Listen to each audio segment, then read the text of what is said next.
Hello, fellow insight seekers. Welcome to the Curiosity Current, a podcast that's all about navigating the exciting world of market research. I'm Stephanie Vance. And I'm Matt Mahan. Join us as we explore the ever-shifting landscape of consumer behavior and what it means for brands like yours. Each episode will get swept up in the trends and challenges facing researchers today, riding the current of curiosity towards new discoveries and deeper understanding.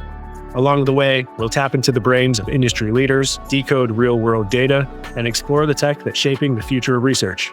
So whether you're a seasoned pro or just getting your feet wet, we're excited to have you on board. So with that, let's jump right in. Hi, today we're joined by Lenny Murphy, one of the most influential voices in market research. From GreenBook to Gen2 Advisors, Lenny has been at the forefront of the industry, shaping how we use technology and insights to drive innovation, the power and influence of insights, and to prioritize that consumer brand engagement and ultimately marketing ROI. We have a pretty high-level conversation lined up today. We'll dive into the current state of market research, the role of AI, and what's next for the industry. So this is one conversation you won't want to miss. Lenny, welcome. Thanks. Glad to be here, and really appreciate that intro. I think I owe you a Christmas present now for making me sound far better than I would ever describe myself. Well, to jump right into it and to go back to that sort of intro, Lenny, you have been at the forefront of market research for over 2 decades, shaping the conversation around innovation and technology in this space. Before we start to really get into some of those topics, current trends, future predictions, we would love to hear a little bit about what first drew you, to the field. And then also how your perspective has kind of evolved over the years to be this change agent and champion of tech and innovation. Thanks. I appreciate that. Like so many folks, I kind of stumbled into the industry. I would love to say that it was some strategic decision. It was not. My background was primarily in operations and other industries, and I had been managing a regional call center for a paging company. I'm really aging myself now, called WebLink Wireless. I found myself looking for a new role, and there was a research company in Snellville, Georgia, the Myers Group, that needed a phone room manager. And I thought, I can do that. I've been running a call center for years. Not knowing that it was radically different, conducting satisfaction research for health plans was what the Myers Group did. And was smitten, right? With like, wow, this is really cool. I'm asking people questions. And so my start was running a phone room in market research. Then along came the internet, and I was recruited by actually a supplier of mine to help them as they were building out some new technology capabilities. And a few years later, I hung out my own shingle and then launched my own research company called Rockhopper Research. Blah, blah, blah. I went through that path, right? And always attracted to the new. So in the early 2000s, when I launched Rockhopper, we made the decision to focus on online research, primarily global B2B online research. And that was when that was actually something that really was different and cool and unique. So not the standard. And we did that, developed one of the first online focus group capabilities off of Adobe Connect in 2006. Couldn't give it away, right? Nobody was interested in what, an online focus group?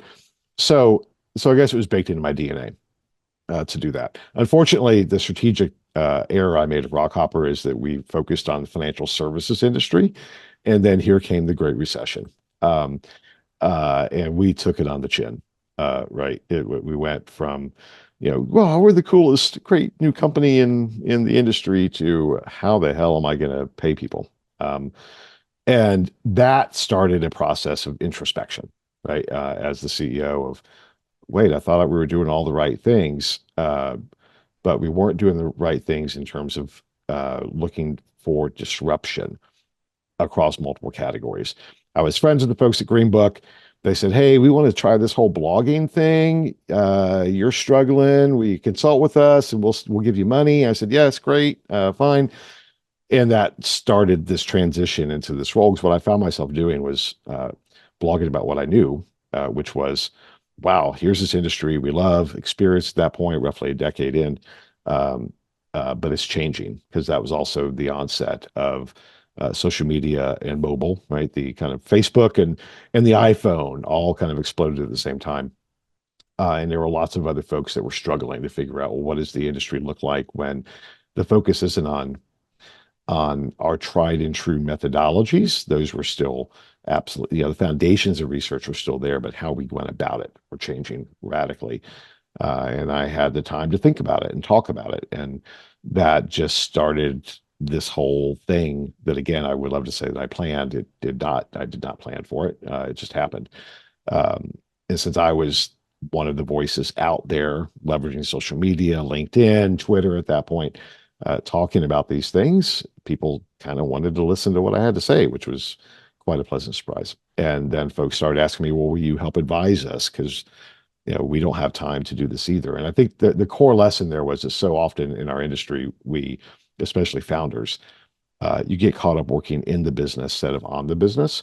But yet disruption occurs, and a lot of folks don't have the focus on trying to think through what does the future look like. So over the years, I stumbled into that role, right, of being that outsourced partner through GreenBook and through Gen2 Advisors, my consulting company, of being the one who's tasked with paying attention to where the puck is going, and helping to advise leaders on that. Here's where the puck is going, and here's, because of my background as an operator, I could say this is what I think it means for the business.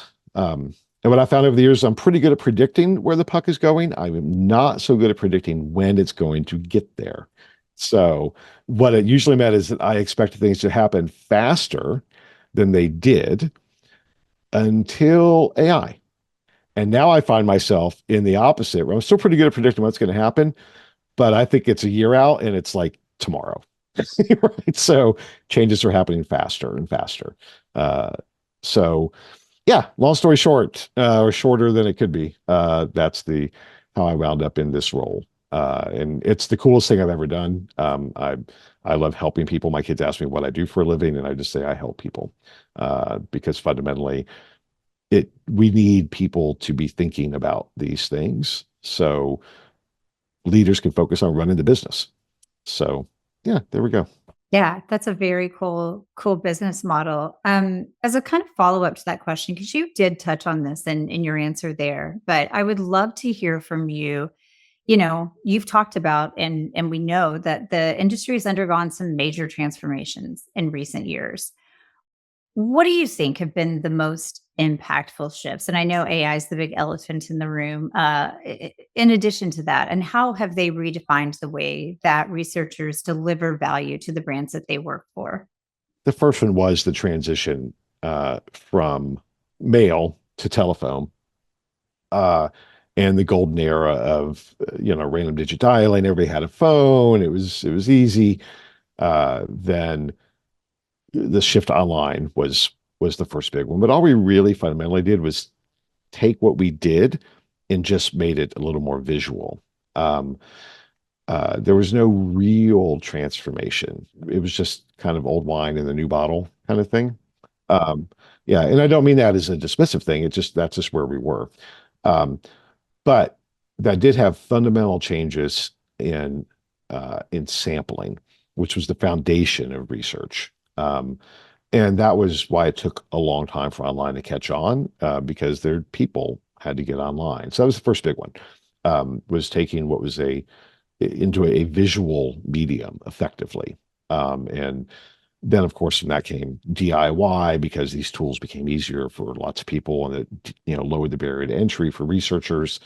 The next big one was mobile. Again, a huge change in the form factor, but it also enhanced capabilities, allowed us to do some different things we couldn't have done before. And as technology ubiquity caught up, bandwidth, all of those things, then suddenly research was global. We could incorporate video. We started to see where I couldn't give away online focus groups in the mid 2000s. Now those became viable ways to engage with people. So the tool set started to expand, but the use cases started to expand as well. So those were the biggies. And then, of course, social media as well, a whole other feed of information. Where does that fit in? Where we could listen instead of ask, and incorporating this whole process of digital exhaust into the insight flows. Those were really transformative. But what was always holding us back was technology availability, right? We could see the vision of where things were going to go, but we had to wait for it to become saturated. That's really not where we are now. Just as in the 80s, everybody had a home telephone. Well, as we head into 2025, everybody has a mobile device. That mobile device has a camera. It tells you lots of things about where the person is and their behaviors. And that is effectively a global saturation. Certainly, some tribesmen in the Sahara may not have them, but most of them do. So those have been big changes. And now, I may cue up the next question. What AI has done is that it's now taken down all the barriers of from a process and efficiency standpoint, particularly on data integration and synthesis that existed before, right? We were adapting, we were figuring out these cool new things, but fundamentally there were still ways to make all the pieces fit together. That is the fundamental transformation of AI, is that the pieces just fit together really well now because there's a technology that's what it does. It connects dots, it synthesizes, it puts information together. And that has a whole other series now of follow-on effects that we will have to adapt to, because fundamentally we are a process-driven industry. So the primary driver of revenue for a supplier is process. So data, design, data collection, field management, reporting, those are processes. And traditionally it's been people driving those processes. Increasingly, technology is taking over more and more.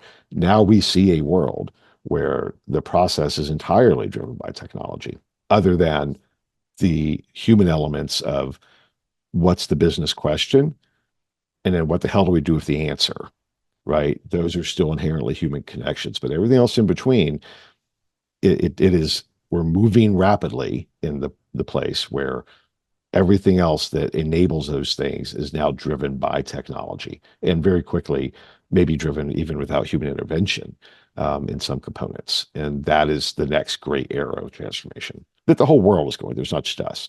Definitely a lot to explore on the AI topic. I want to pause really quickly and go back to a perspective you shared, maybe more of a retrospective, that I think was really interesting on sort of contextualizing where we are in this moment with this looming promise / threat of AI, however you want to view it, in the broader context of all of these other transformations.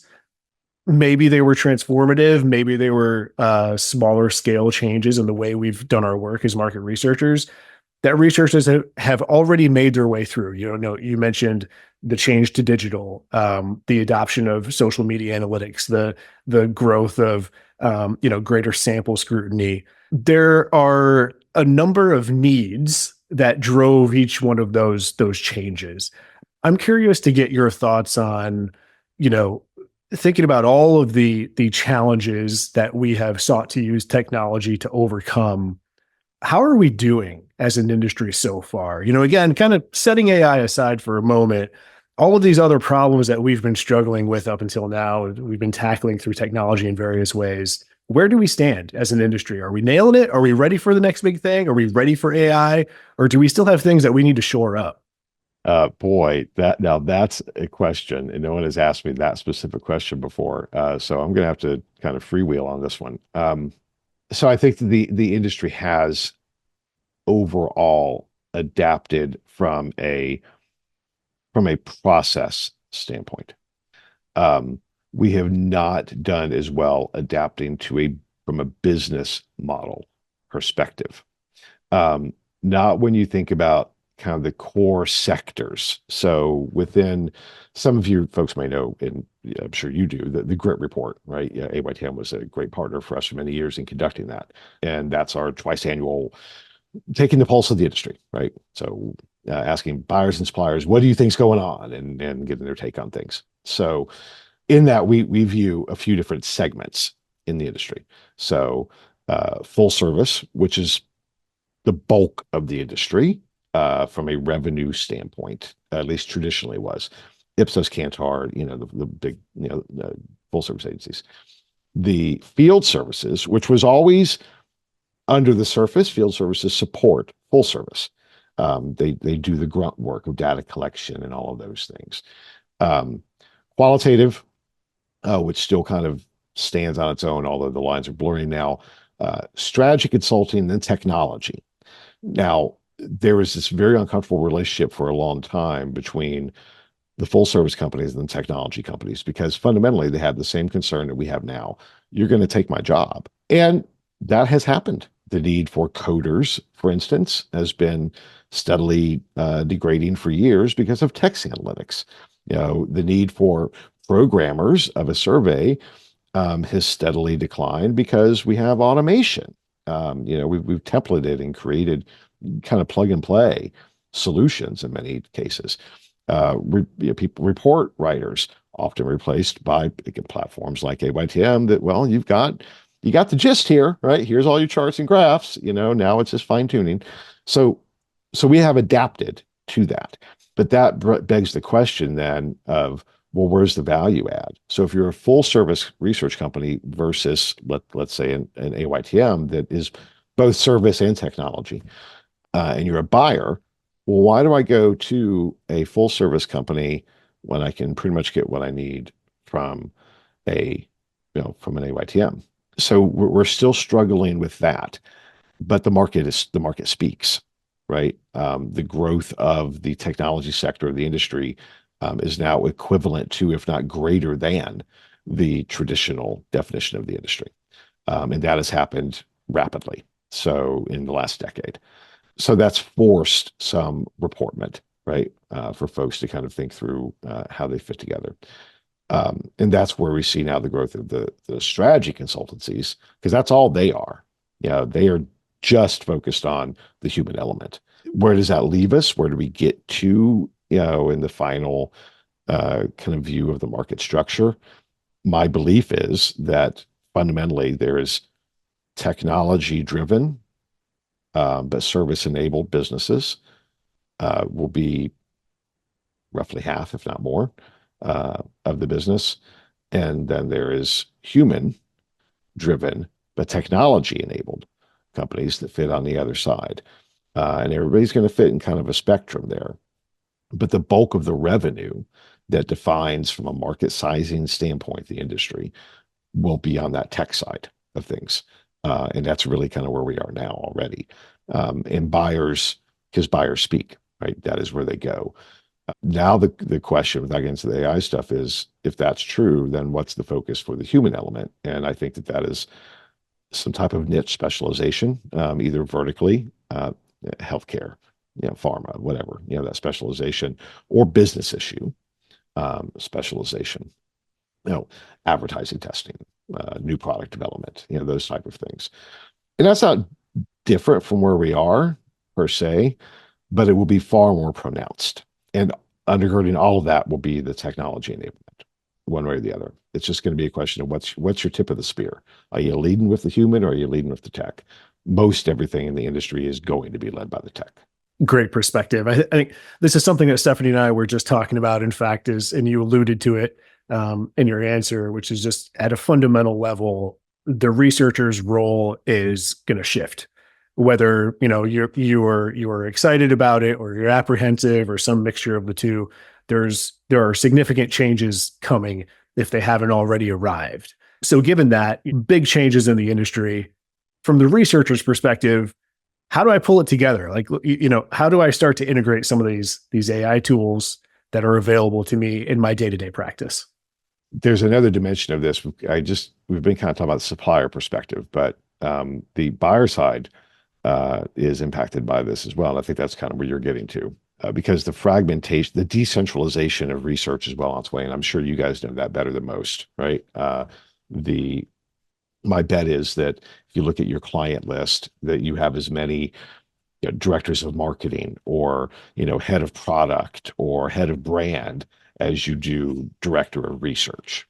titles. So it's interesting that on this democratization of insights has occurred driven by technology. But the buyer needs, in some ways, are very fragmented because they have a different perspective. While at the same time, fundamentally, it always does come down to cheaper, faster, better. And better has different permutations, how we think about it, right? Quality is kind of at the top of that sub list of better, but it's also going to be, better insight that enables me to tell my boss, here's the right answer to the business decision that moves the needle, right? That informs this billion-dollar decision. So they're experiencing the same disruption. And the way to tie it together does go back to AI. So that is what we are seeing now. I know that one of the largest CPG companies in the world, well, they've talked about this publicly. So, P&G was kind of slow on the AI adoption front, as many other companies have been, until they let's make sure we don't want to be the guinea pig, right? Let's make sure the data is secure, the stuff works. They've gone through all the IT compliance, all that good stuff.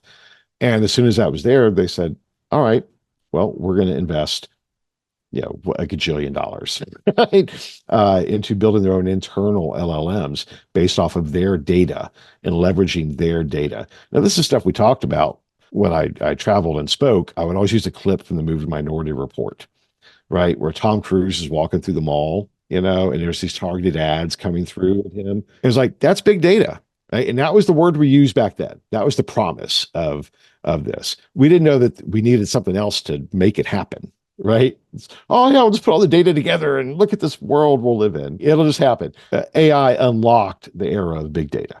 What brands are now doing, and we see the public examples like P&G and Coca-Cola and some of the largest brands in the world are recognizing that they are sitting on data gold mines. They do not necessarily have to mine for new gold all of the time. Sorry, that analogy is stretching. They got a buttload of data that answers questions. They don't need to ask new questions. What they can do more efficiently is to look at what they do have and leverage AI to now say, okay, here's what's missing. Now we need to go get that missing data to fill this in. And that becomes a virtuous cycle of constantly, going out to the market and asking information to fill in gaps, but not repeating what we already know, right? We don't need to ask the same questions over and over again.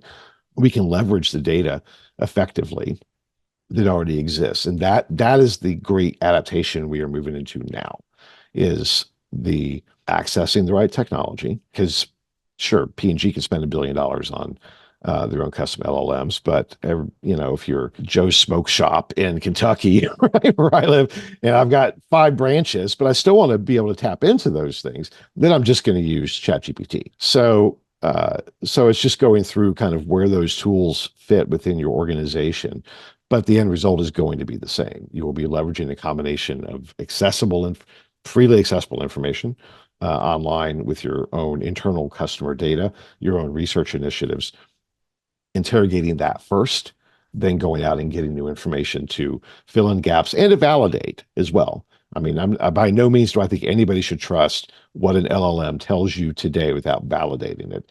This past weekend, I was doing some work with GPT-01, and it just flat out hallucinated a bunch of bull. That was my first time seeing that, right? Before it's like, yeah, okay, that's right. That passes the sniff test. This did not. It was a weird experience to go to talk to the AI and say, you were wrong. What the hell's wrong with you, right? Why did you tell me this BS? Oh, I'm so sorry. You're right. I know. I love how quickly it's like, of course, you're right. I did. Like, it's very apologetic. Yeah. Right. Yeah. Apologetic, but what did you do to begin with? Right. Yeah. Not great.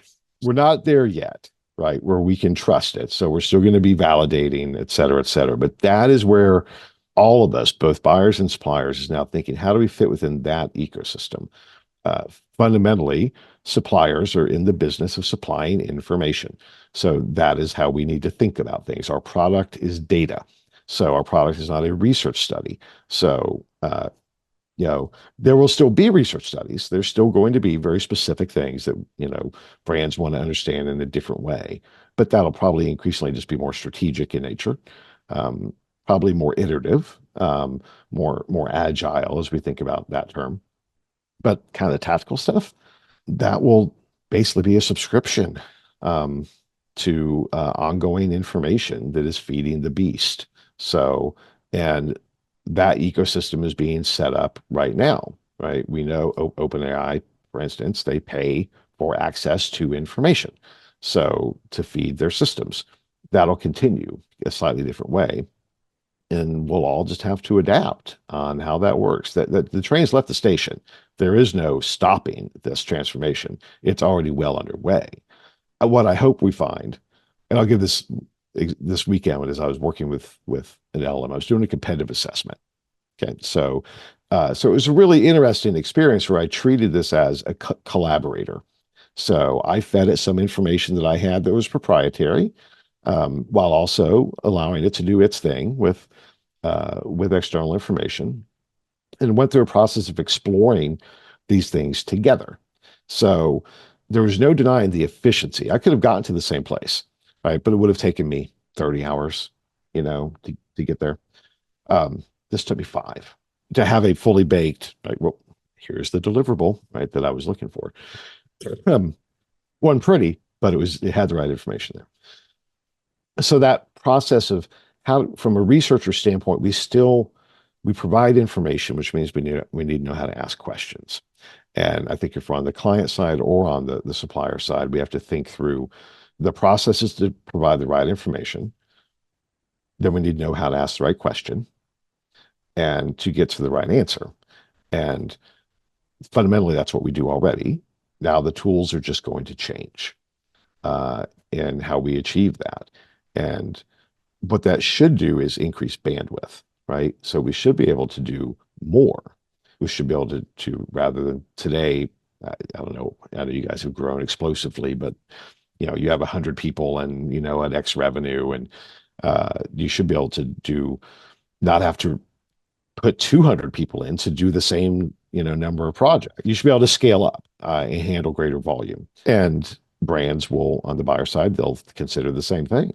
So, okay, we are resource centric, we are data centric, but you don't have to have 1,000 people like P&G, right? Instead, it's how do you give every person superpowers? And I think that is where we were going. We thought automation would get us there. It didn't really. There were hints of it, but we didn't quite get there. But I think that AI does now. It enables all of us to have these superpowers if we're thinking about it correctly, to get the right information in, ask the right question, deliver the answer. Next, let's move on. And our ability as subject matter experts to know when the LM was bullshitting, right? If I wasn't an expert, I wouldn't have known that it was hallucinating. So that becomes a real value driver as well for us as researchers. I had also read, I think this is in the context of, and across several different sources. So I'm kind of summarizing and synthesizing here, but as digital transformation in this age of AI for our corporate partners, that there's kind of 2 roles that ultimately researchers may end up falling into. And one is sort of this knowledge management system, repository owner, administrator, curator, and that the other one is this strategic interpreter of results that really pulls in the parts that AI is maybe less good at right now, like the macroeconomic context, the longer, more forward-looking view. So that's on the client side. And then on the supplier side, I've seen, and I personally love this notion of researchers, people who have historically been in professional service departments, moving into the world of product and building products based on their domain expertise that are repeatable, standardizable, and do all of those things that allow AI to work the most effectively and draw the cleanest insights. Do you agree that those are sort of like where you see researchers as, the future of researchers? Are those places you see them sitting?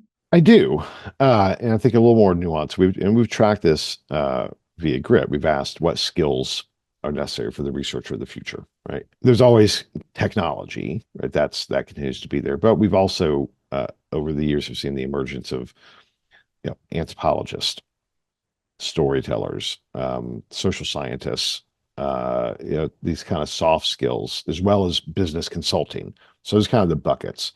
And I do think that that's true, because whether you're a supplier side or buyer side, you have a client, and we need to help our clients understand all the dimensions necessary to make the right business decision. AI is going to be really good at who, what, when, where, and how. So it already is, right? Because that's just data. Not so good at why, and I think we are keepers of the why.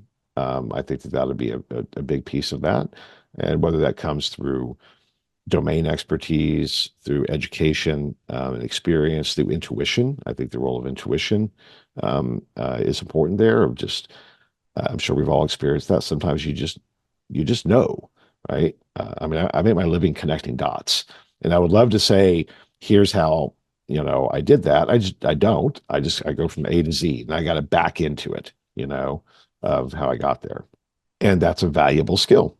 I mean, doing that. So yes, and the product stuff, and that's where it gets really interesting, because here we just let the market speak.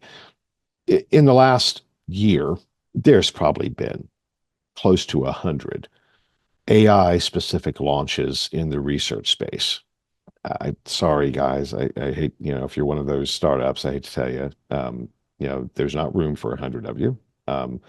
There'll be room for 5 or 10, right? That will really grow, to become large companies. So there may be a whole bunch of little lifestyle businesses, but there's not room for that level of sustainability within a B2B ecosystem. And I think we can look at the advent of the app markets, right, for mobile phones.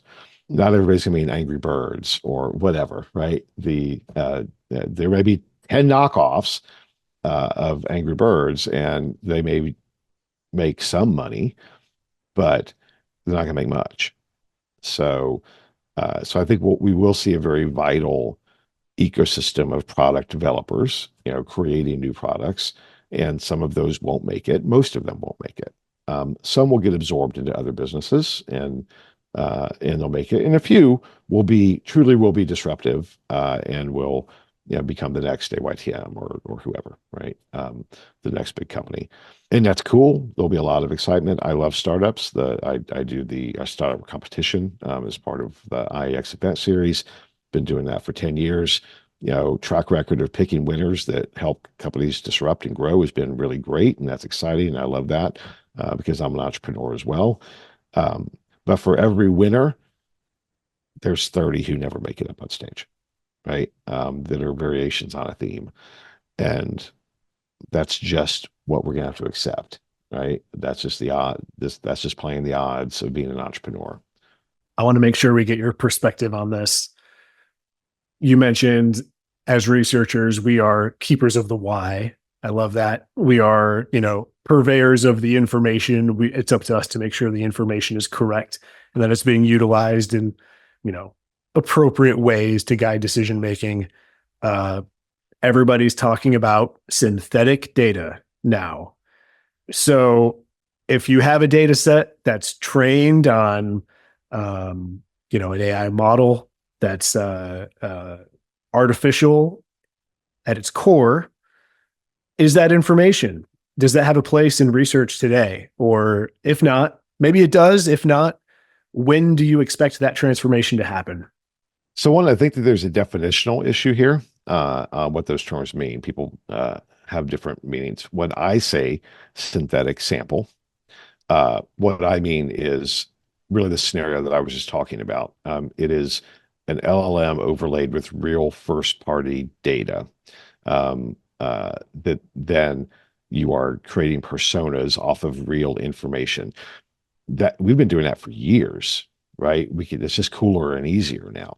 Queryable, which is just cool, right? Right. To have a conversation based on real information, so you don't need to go out and ask the same questions, because you already have that, and it's real, it's valid, it's not imaginary. It has been trained off of an extensive amount of real individual data. So that is the definition. That when I use that word, that is what I mean. I also know that there is a whole other component of that where it's just made up. Isn't it just with what you're talking about right now? Sorry, I want to just clarify this for just a minute. Is because we have people reach out who are, or companies, vendors, suppliers reach out and say, "Hey, you why don't you try us out?" And okay, we will. They're like, "Give us 2/3 of a data set, and then we'll add the final third." And I'm like, "Are you just interpolating? Like, what are you? That's not AI. Like, you're like, I don't want that. I could do that right now. Like, that's not a. I don't. That's not what I'm looking for." Or they don't even have a starting point. They want to ask a question of a system rather than a person. Yes. So to the core adoption, the Qualtrics recently released their annual report. It's a good report, and they asked that question. And I think the number was that that within 3 years, 71% of their respondents, which are primarily buyers, would be utilized as a synthetic sample. That's a shocking number, while not being a shocking number. It's all about fit for purpose, right? So there are some things when social media emerged and people are, this will replace the focus group. No, it's not going to replace the focus group, but it's absolutely useful for specific use cases. 1000%. And that's why we saw the growth of social media analytics and those things. So we will find the fit for purpose applications of the trained first party data personas. We will absolutely have that. We'll build ecosystems and businesses around it. I know for a fact that OpenAI is looking at buying a panel company. So they realize it. They realize they need access to first party data. And a research panel is a pretty damn good way to get it. So there's that. While there's also what we have currently, which is just this, you're just sucking in everything online and you're looking for commonalities and creating personas off of that. And that can be good and useful as well for the right business issue. I have used those type of things for early stage ideation and, kind of concept testing, throwing stuff against the wall. And now I want to go test it with real people.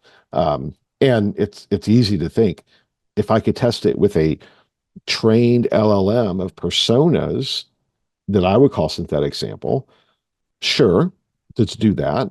Then the next step would be now I need to go validate it and fill in the gaps of information with real people. And that will be what we think of as the research project. So back to the Qualtrics thing, shocking, not shocking. The speed is what is, it was like, whoa, 3 years. But at the pace of change that is occurring now, okay, because the only thing stopping it is either inertia on the buyer side, because it takes time to get through procurement and do all of those things, right? They don't move fast, or but it's not technology ubiquity. It's not that. It's not technology, scalability. The barriers of adoption are just us doing it. But financially, why wouldn't you? Again, the example I used earlier. It's like perceptual hurdles and use case hurdles, to your point, more than anything else. Yes. And I struggled. So, here I am, Mr. Futurist. I did not use AI for the first year and a half. I would not do it because perceptually I had the thought this is going to denigrate how I pay the bills. Right. So it cheapens me. And that was my mindset. I saw the benefits, talking about it. You go back to me for, January of 2022. This is the coolest thing since sliced bread, but I'm not touching it. That's not where I am now, right? I had to get over that and realize that the efficiencies, the things that it could do for me to take away grunt work tasks that were not value add or not really how I make my money, it was worthwhile to do that and to become a collaborative partner. And I think we're all on that journey at this point. Follow-up question that is probably going to have somewhat of a jaded tone. So just bear with me. Stephanie said I should lean into my contrarian nature. I'm still not sure what she meant by that, but when I think about synthetic data, I love your idea of you have to start with the definition. I mean, we've talked about that with, the general topic of AI in general. There's so much confusion over what is generative AI, what is, anyway, going back to things like synthetic data, at a controversial stage right now, do you fear that as its use, you were just kind of alluding to it there, where your own personal use of AI tools has increased just as your familiarity has grown? Do you fear that as an industry, we might become more prone to adopting tools, technologies, approaches that seem to provide an ostensible effect? They provide something that looks like data. It looks like something that would be really, really useful in building a strategic plan or informing a decision. But you have to dig through several layers of dirt to get to the definition that might be concerning, but it's hidden. It's in the minutia where most people aren't going to look. On the surface, it looks great. It looks like a great tool. It works well. And hey, it looks like a decision on paper. Is that a valid fear that we could, find ourselves falling down that slope, or, is that nothing to worry about? Oh, I think it's just as valid as, oh, look, I have a new survey engine that, is connected to, 1 million people, and it's the crappiest sample in the whole world. Exactly. Right? It's all bots. It's all bots. You can't trust any of the results, right? So fundamentally, that's what we're talking about, is the quality debate, right? Which we've been grappling with for a long time. I think the answer is going to be very similar. So you need to understand data provenance. You need to understand where it's coming from. And that will make us the trusted arbiters. What we can't do, though, as an industry, is get so caught up in that we get into an ivory tower mentality and we lose opportunity. And that's happened to us as an industry. We lost the CX thing. We lost the UX thing, right? We lost the social media. And I was living through that. People would say, well, nobody's asking for social media. It's like, well, of course they're not, because you're not offering it, right? So we lost arguments, right? We lost opportunities to do those things because that is not our foundation in science. I understand, but I'm also not a scientist. I'm a business guy, right? And I learned research through just working in the business, not because I have a degree in statistics. So, which I do not have a degree in statistics. So I'm a little, skeptical of that to begin with. So yes, I think it is a legitimate concern, and that is our opportunity. So look at a company like AYTM. You own your own panel. You can have that argument about data provenance. You can say, look, we are building these things to be fit for purpose, because you can see all the way through. And just like the example we used earlier, that doesn't mean that you can't use the general LLMs, just like you couldn't use, even a crap sample platform, right? If I just want to I got $100 to spend and I just want to do a quick pulse check, directional, I'm not making $1 million decision on it. I think it's okay. Fine. Do that. It's cheap, and it'll give you something to start structuring something bigger off of. That's just the way we have to think about it. Right? It has a purpose. It has a role to play. And no solution that we offer today as an industry is 100% solution.